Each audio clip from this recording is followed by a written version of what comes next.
Campbell's Freedom Farm, and today we're going to plant some hydrangeas. Now, a lot of people, when they hear hydrangeas, oh, you need to be in the shade. Wow, the summer crush from endless summer could handle up to 6 hours of sun. Now, that depends where you're at. If you're in Texas, where that sun is just baking, you might as well just put it to the shade.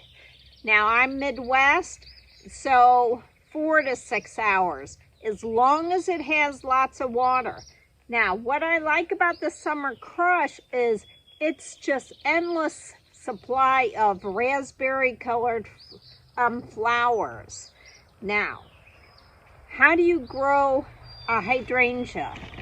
Well, you need a soil that holds the moisture. That's really important. These are water loving, but not sitting in water. Secondly, they need some fertilization, and we're going to go exactly the soil types after this. But people new to my channel know when I plant a perennial, I don't fertilize necessarily on the top. I put some compost. I throw it onto the soil bottom, and then I put 1 or 2 inches of soil. And why? Because I want those roots to reach for it. When you're planting perennials, you have to worry about, are the roots strong enough to make it through the winter if you're in a climate like mine. Now, if it's an annual, we're going to fertilize on the top because I want blooms out of the world. Now, so what I do is I take an equal fertilizer and I just take a handful and I just sprinkle it. Next, I'm going to put 1 inch or 2 of soil. Then I'm going to plant this, and I'll have the camera so you can see that.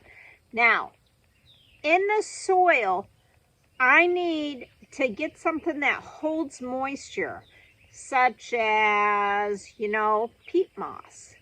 Now, peat moss will do 2 things with hydrangeas. Now, when you have a hydrangea, you could adjust the color. It's one of the cool flowers that you could do that with. And it just depends how alkaline or how acidic. If I mix in different types of soil, it'll change the color basically.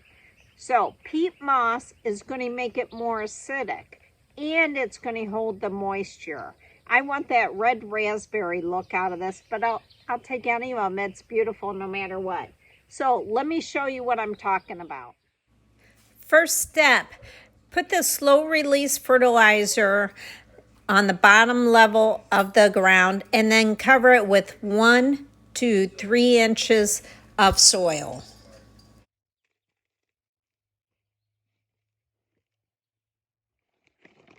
Okay, mix whatever soil you're using, and I add a 1 to a 4 ratio with the peat moss being the 1.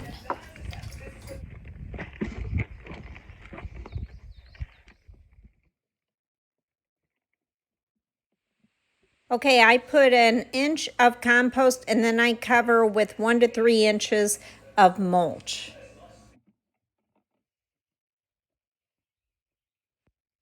Normally you don't prune your hydrangea, but these were clearance ones, and I'm going to go over that. Okay, we finished. This is going to be wonderful. Now, normally, when do you prune? You saw me prune some of the dead flowers. Now, this was a clearance plants from Lowe's that got hit by that frost. So I pruned those. No matter what the hydrangea, you check what that particular one needs. Some you prune in spring, some in fall. Now, this endless summer said you need to prune after it's done flowering, because then the rest of the season it's going to grow new stems, and those flowers will come off those blooms. But this is a great plant to have. And this one gets you out of the total shade area and brings it out to where you're going to be. This is Sabrina from Campbell's Freedom Farm. And help our channel by hitting thumbs up. They count that. And subscribe. We really do appreciate it. Have a great day.